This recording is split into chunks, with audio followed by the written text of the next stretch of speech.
Story 1. The Haunted House on Maple Street. Halloween was always a favorite holiday among my friends and me. We looked forward to the annual tradition of trick-or-treating, eager to explore the spooky delights of our neighborhood.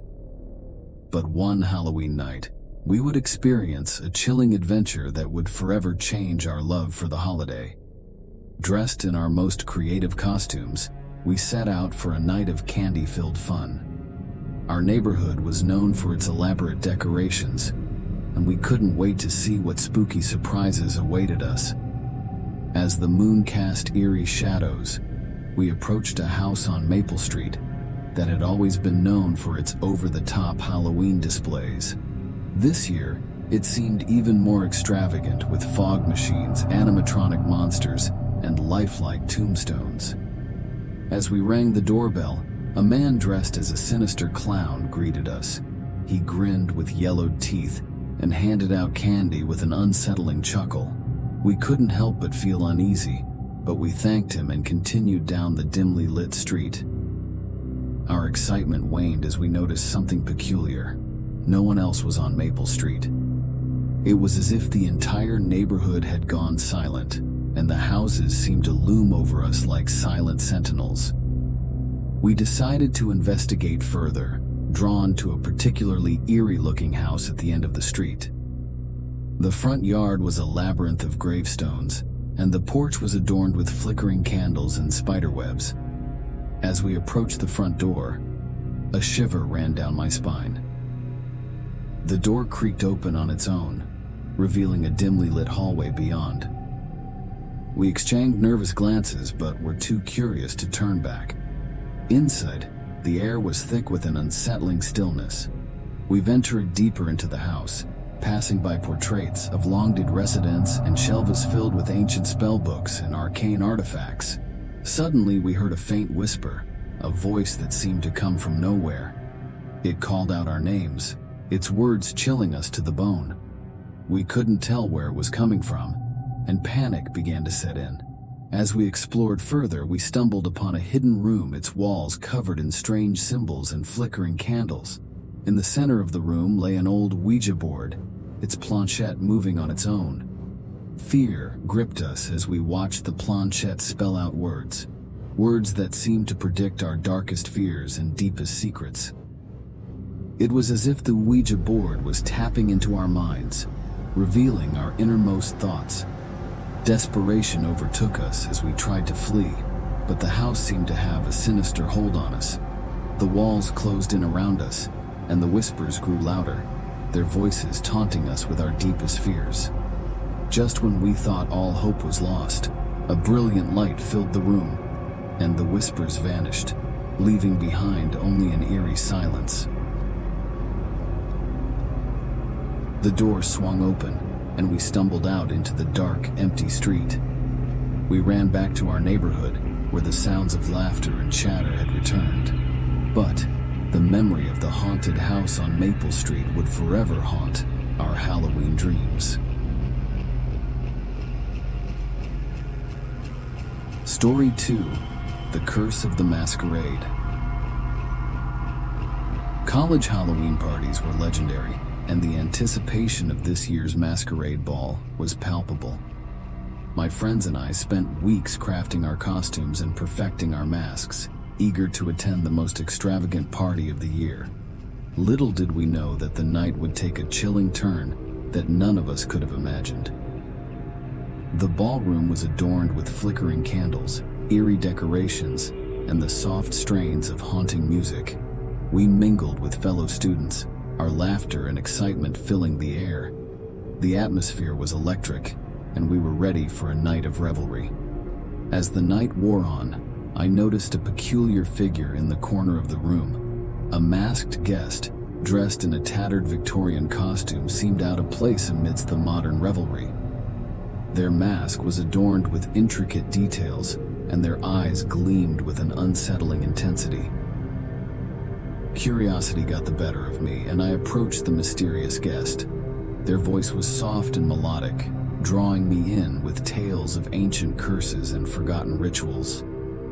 They spoke of a mask that held the power to reveal one's true self, a mask that had been lost to time. Intrigued by the story, I asked the guest if they possessed such a mask. With a sly smile, they produced it, a mask adorned with shimmering gems and intricate patterns. They offered it to me, claiming that it could reveal my deepest desires and fears. Unable to resist the temptation, I donned the mask, feeling an immediate shift in the air. The room seemed to grow colder, and the revelers around me blurred into an indistinct haze. It was as if I had entered a different realm. As I looked in the mirror, my reflection seemed to change, revealing a grotesque, nightmarish version of myself. Panic surged through me as I tried to remove the mask, but it clung to my face with an otherworldly grip. Desperation overtook me as I realized that I was trapped, the mask slowly consuming me. My true self was slipping away, replaced by a dark, malevolent presence. I watched in horror as the mask compelled me to commit acts of cruelty and violence, my body moving of its own accord. I became a puppet, controlled by the mask's sinister power. The partygoers around me began to notice the change in my demeanor, their laughter turning to fear and unease. They tried to intervene, but the mask's power was too strong, and I lashed out, causing chaos and destruction. Just when I thought all hope was lost, a brilliant light filled the room, and the mask shattered, releasing me from its grip. I stumbled out of the ballroom, shaken and horrified by what I had become. To this day, I can't forget the horrors I witnessed at the college Halloween party. The memory of that night haunts me, a chilling reminder that sometimes the allure of the unknown can lead to unimaginable darkness. Story 3. The Haunting on Hawthorne Street.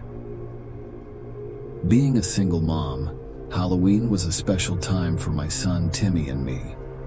It was a chance for us to bond, dress up, and collect candy in the neighborhood we called home. But one Halloween night, our tradition took a sinister turn we could never have anticipated. The sun had dipped below the horizon as we ventured out in our costumes, Timmy dressed as a pint-sized pirate, and me as a cheerful clown. The streets were alive with laughter and excitement, and the air was crisp with the promise of adventure. Our first few stops were filled with friendly neighbors and elaborate decorations, but as we made our way to Hawthorne Street, something felt different.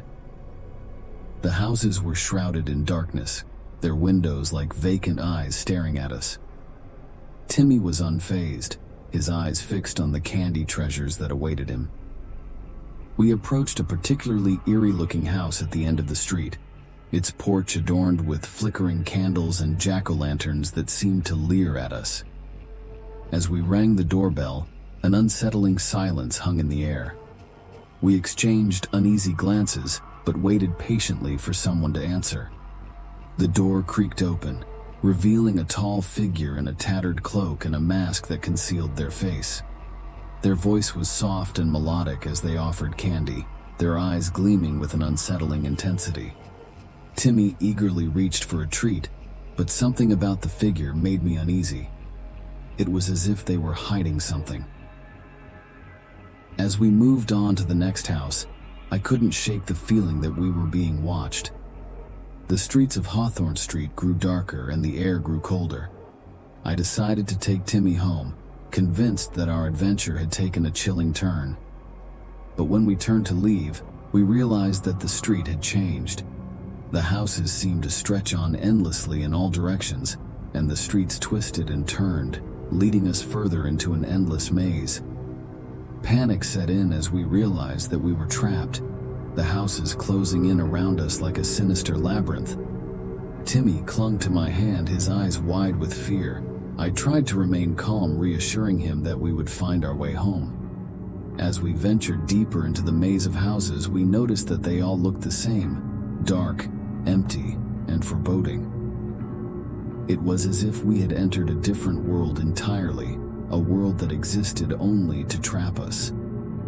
We reached a house that seemed to call out to us, its windows glowing with an eerie light. Against my better judgment, we entered, hoping to find answers. Inside, the air was thick with an otherworldly presence, and the walls were lined with mirrors. As we looked into the mirrors, our reflections began to change. Our faces twisted and contorted, revealing nightmarish versions of ourselves. Fear gripped us as we realized that the mirrors were showing us our darkest fears and deepest regrets. Desperation overtook us as we tried to flee, but the mirrors seemed to hold us captive, their glassy surfaces trapping us in a never-ending nightmare. I watched in horror as the reflections closed in, their cold, clammy hands reaching out. Just when I thought all hope was lost, a brilliant light filled the room, and the mirrors shattered, releasing us from their grip. We stumbled out of the house, shaken and horrified by what we had experienced. To this day, I can't forget the horrors we witnessed on Hawthorne Street. The memory of that night haunts me, a chilling reminder that sometimes the familiar can become the terrifying in the blink of an eye.